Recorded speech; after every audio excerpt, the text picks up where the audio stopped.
Salut les amis, j'espère que vous allez bien. Aujourd'hui on va faire une plantation de pommes de terre dans la petite parcelle qui est derrière. Alors j'ai pas une grande parcelle, mais j'ai une femme qui adore la pomme de terre, alors j'ai décidé d'en faire un petit peu pour elle. Aujourd'hui je vais planter de la Dolwen primeur, donc c'est une variété assez précoce, c'est 90 jours pour avoir la récolte. Je vais planter à peu près 2 mètres carrés, je vais mettre à peu près 15-20 pommes de terre, 15-20 plants, peut-être un peu plus, voilà, si je les serre un peu plus. Alors je les ai achetés donc dans le commerce. C'était des pommes de terre non germées que j'ai ensuite mis à la lumière du jour pour faire germer, vous voyez. Et j'ai maintenant des pommes de terre qui ont des super tubercules qui sortent, qui sont vraiment très forts. Et c'est ça qui va permettre en fait à la pomme de terre de bien se développer. Voilà, donc j'en ai fait une petite flopée que j'ai mis en fait sur mon aquarium à l'intérieur dans la maison, à la lumière, avec un petit peu de chaleur. Ça a germé, ça a fait des plants bien forts. Donc c'est parti pour la plantation.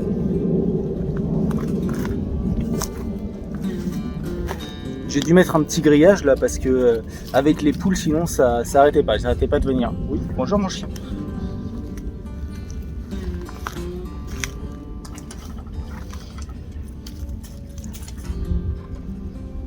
Tu m'aides? Ouais.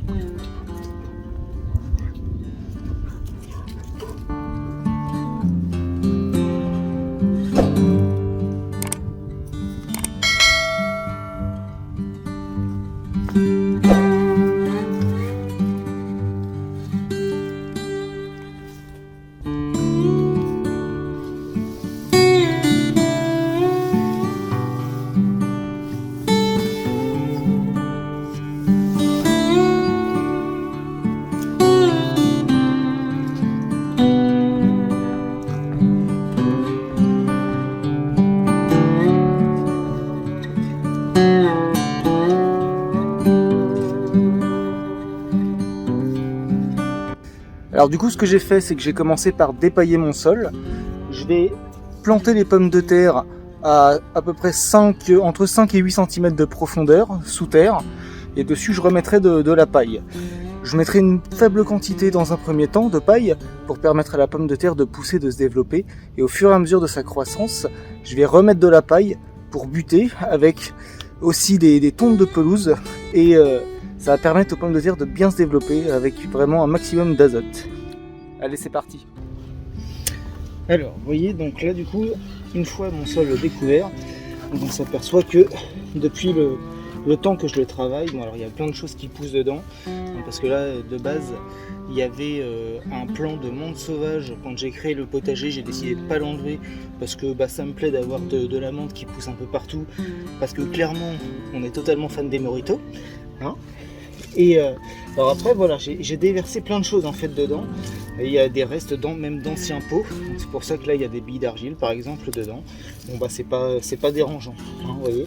Donc l'avantage c'est que du coup depuis toutes ces années là où je suis ici en train d'améliorer le sol, c'est que je peux quand même creuser relativement facilement à la main. Voilà. Donc tout ça c'est un mélange de plein de choses, donc de terre végétale, mais aussi de matière organique que j'ai pu déposer, donc de la paille, de la tonte, du foin, mais pas seulement. J'ai été aussi chercher à mon centre de tri juste à côté du compost, alors qui est vraiment du compost grossier, avec des gros morceaux encore qui se sont dégradés avec le temps et qui me forment maintenant mon sol de culture, qui je pense est quand même pas trop mal quoi. Je pense qu'il y a quand même pas mal de gens qui aimeraient avoir ce type de sol chez soi. Alors bon, je commence à faire mes petites pommes de terre. Je vous laisse regarder la vidéo et on se retrouve juste après.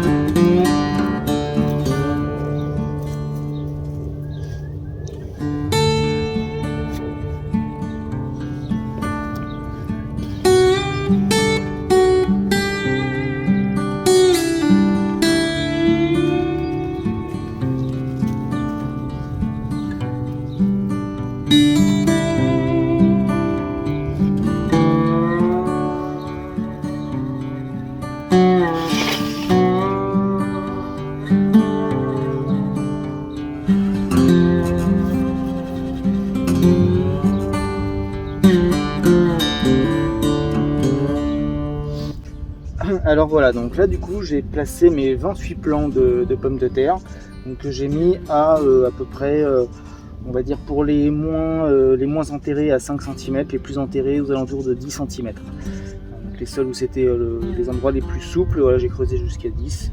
Où c'était un peu plus compliqué, j'ai pas été creusé avec la pelle, je me suis servi uniquement de mes mains et la terre en témoigne. Voilà, donc ce que je vais faire maintenant, c'est que je vais simplement recouvrir avec les mottes de terre que j'ai sortis, comme ça. Donc, je vais passer voilà, sur toute ma parcelle pour bien tout recouvrir. Voilà.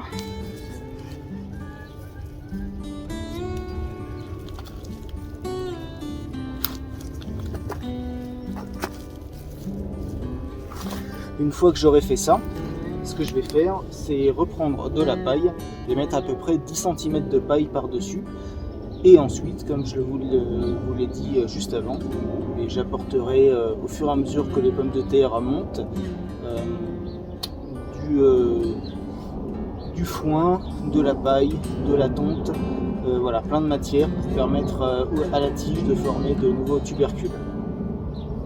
Allez, c'est parti!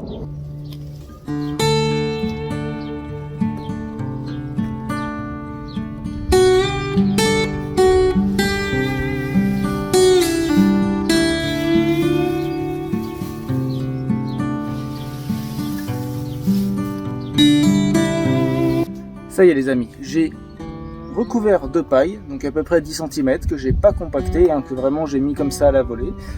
J'ai remis dessus les bouts de bois que j'avais sous la paille avant, je les ai mis par-dessus pour éviter que mes chats ou les chats du voisinage viennent gratter là-dedans, faire leurs besoins ou autre. Je vais remettre le petit grillage pour éviter aux poules de venir dedans maintenant qu'il y a des cultures. À savoir que le grillage, je l'enlève tout l'hiver jusque maintenant, jusqu'aux premières cultures, pour permettre aux poules d'aller gratter, faire leurs besoins là-dedans, et ça va me donner du fumier, tout un tas de choses qui vont enrichir mon sol. Alors, je ferme le grillage, et ensuite on va faire quelques semis en serre. C'est parti!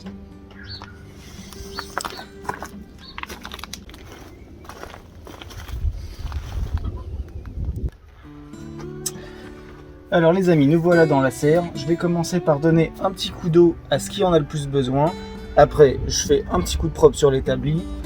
Et on se met en place tout ce qu'il faut pour faire nos semis du jour.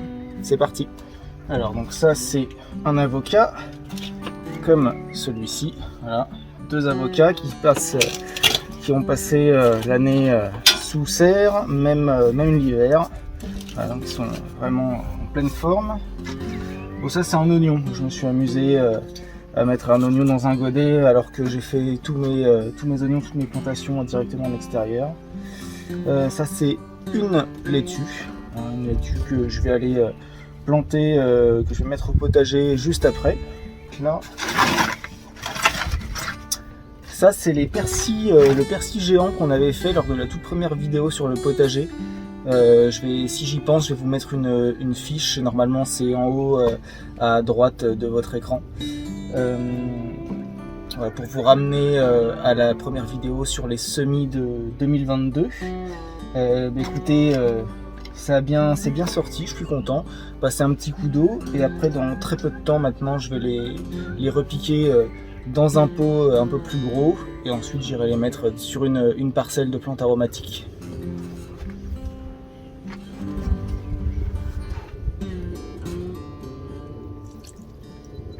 Donc ça les amis, ce sont les petits poireaux qu'on avait fait pareil dans la même vidéo, première de l'année 2022. Donc ça c'est du poireau, pareil, c'est un petit peu sécose, donc je vais les arroser.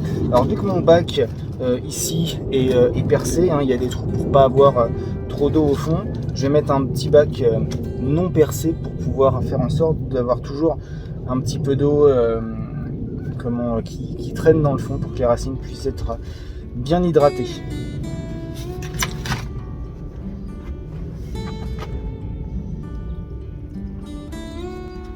Voilà, je vais veiller à ce que le terreau pompe bien toute l'eau et je vais surtout pas laisser l'eau stagner trop longtemps non plus dedans. Je vais les laisser à peu près 1 heure comme ça et après je vais les sortir de là. Ok. Et maintenant ce que je vais faire, alors c'est des semis de haricots. Donc c'est du haricot à rame, c'est du variété Eva. Ce sont des mange-tout que j'achète sur le site de la ferme de Saint-Marc.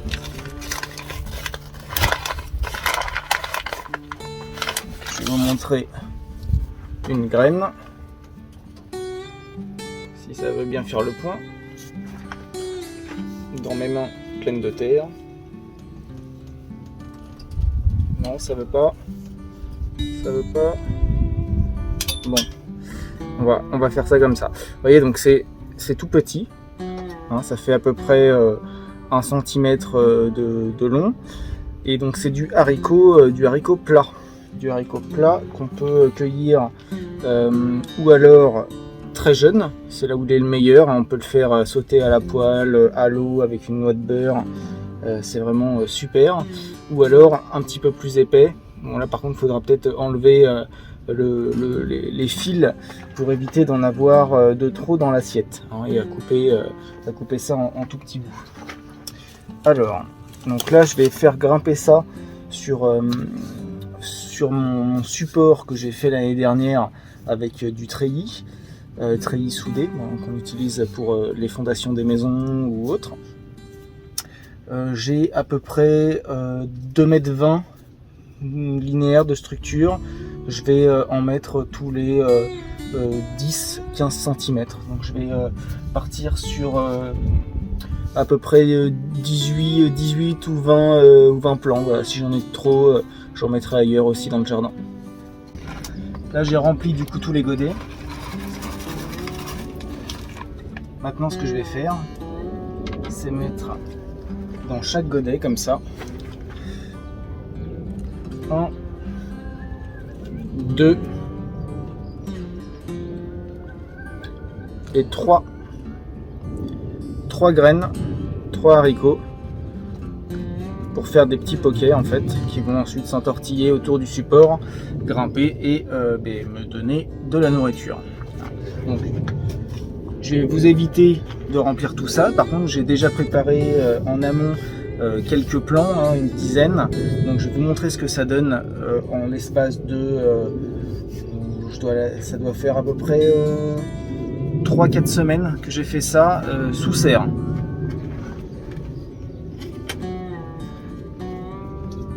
Voilà, vous voyez, donc ça c'est donc la même graine, sauf que celle-ci c'est les graines que j'ai récoltées l'année dernière. Là, ça c'est mes propres graines, tandis que celles que je fais là cette année, c'est la même variété, mais c'est des graines que j'ai qui me restaient de l'année dernière dans le sachet. Donc c'est des graines entre guillemets toutes neuves. Voilà, mais à savoir que c'est très simple de faire ses propres graines, hein, de haricots, mais ça on en reparlera au moment de la récolte. Je vous expliquerai comment faire tout ça pour ne plus avoir à acheter de la graine partout. Voilà, écoutez, on continue. Voilà, alors ce qu'il faut savoir, c'est que là moi je l'ai fait en godet pour m'assurer le coût, hein, parce que le but c'est vraiment d'avoir de la production assez rapidement, hein. Sous serre ça va pousser un peu plus vite, mais ce genre de graines on peut très bien le faire directement en pleine terre. J'aurais pu faire juste une petite tranchée le long du support et ensuite j'aurais plus qu'à semer les graines tous les 4-5 cm tout le long de la rangée, et ça normalement ça aurait suffi à avoir une bonne pousse des haricots.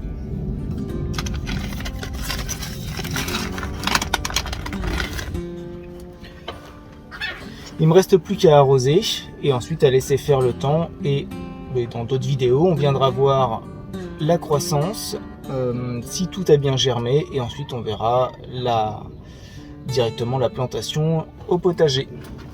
Ça y est les amis, du coup ce que j'ai fait, c'est j'ai bien arrosé, je vais laisser sur place, hein, donc sous la serre, pour être sûr que ce soit bien à la chaleur pour que ça germe bien. Et une fois que ce sera germé, je vous reparle de tout ça, on fera la plantation ensemble. On va aller voir si les poules ont pondu, hein, parce qu'on a entendu le petit bruit là, les poules qui cocotent. Et puis voilà.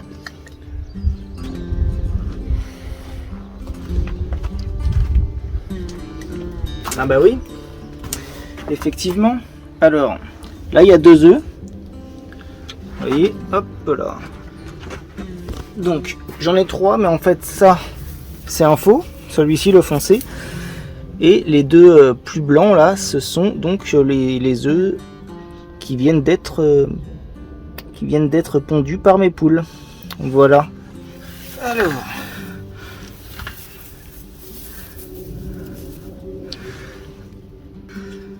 Voilà. C'est toujours sympa d'avoir ça au petit déjeuner demain matin. Ils sont encore tout chauds. Allez les amis, sur ce, je vous souhaite une bonne fin de journée si vous regardez cette vidéo au moment où moi je la finis, c'est-à-dire à peu près 18 h. Je vous dis à très bientôt dans une prochaine vidéo. Ciao!